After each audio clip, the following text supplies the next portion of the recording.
ભગવાન શ્રી કૃષ્ણએ ગીતામાં કહ્યું છે કે જે લોકો ગીતા વાંચે છે, સાંભળે છે અને તેના વિશે ચિંતન કરે છે તે દરેક મનુષ્ય મને જ પ્રાપ્ત કરી લે છે.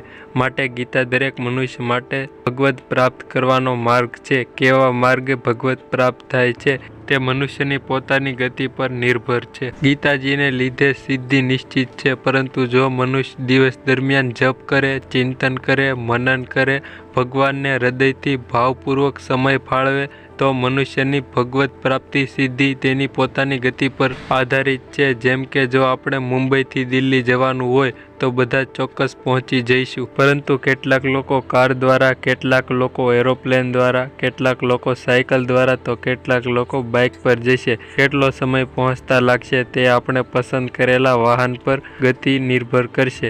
આ રીતે ભગવાન સુધી પહોંચવાનો માર્ગ પણ મનુષ્યના પોતાના કાર્યો અને તેના જુસ્સા, પ્રયત્નો અને મનુષ્યના પોતાના કર્મો પર આધાર છે. ભગવાન 9મા અધ્યાયમાં એક શ્લોક બોલે છે, મનુષ્ય પોતાની ક્રિયાઓ 5 ઇન્દ્રિયો દ્વારા કરે છે. આ આંકડો માત્ર એક નંબર છે નિશ્ચિતતા આપવા માટે. જેમ કે એક વર્ગમાં 40 વિદ્યાર્થીઓ છે, જેમ પ્રથમ વર્ગમાં 30, બીજા વર્ગમાં 7 અને ત્રીજા વર્ગમાં 3 છે, પરંતુ કુલ મળીને તે 40 છે. માટે સંખ્યાત્મક આંકડો સમજવા માટે છે.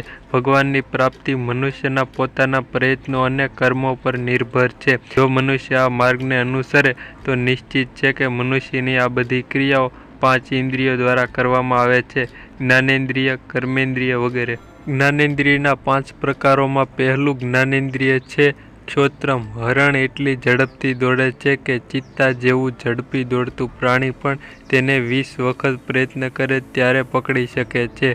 પરંતુ હરણને સંગીત ખૂબ પ્રિય છે. વાંસળી વગાડતા ભગવાન કૃષ્ણના ફોટોમાં કૃષ્ણની આસપાસ હરણ ચોક્કસપણે જોવા મળે છે. એક વિશેષ પ્રકારનો અવાજ હોય છે જે હરણને ખૂબ જ પ્રિય હોય છે. ચક્ષુ. ચોમાસામાં અનેક પ્રકારના જીવડા અને પતંગિયા ઉડતા જોવા મળે છે. આ બધા જીવો પ્રકાશ તરફ આકર્ષાય છે. મહોલ્લાની સ્ટ્રીટ લાઇટના પ્રકાશ તરફ આકર્ષાય છે અને કેટલાક જીવડા તેની ગરમીથી મરી જાય છે. રચના. સ્વાદના આકર્ષણથી ઘણી માછલીઓને પોતાનો જીવ ગુમાવવો પડે છે. માછીમાર લોટનો એક બોલ બનાવે છે અને તેને હૂકમાં નાખીને પાણીની નીચે મૂકે છે. માછલી લોટવાળા હૂકને જુએ છે અને સ્વાદના આકર્ષણના લીધે તે ત્યાં આવે છે અને માછીમાર નાખેલી જાળમાં ફસાઈ જાય છે. આમ તે પોતાનો જીવ ગુમાવે છે. ગંધના આકર્ષણમાં ભ્રમણ. ભમરાના દાંત એટલા કઠણ હોય છે કે ઝાડને પણ વીંધી શકે છે, પરંતુ ગંધના આકર્ષણમાં તે કમળના ફૂલની અંદર ફસાઈ જાય છે, કારણ કે રાત્રિ સમયની કમળ પરાગની ગંધ ભમરાને ખૂબ જ ગમે છે. રાત્રે કમળની પાંખડીઓ બંધ થઈ જાય છે અને ભમરો તેમાં ફસાઈ જાય છે.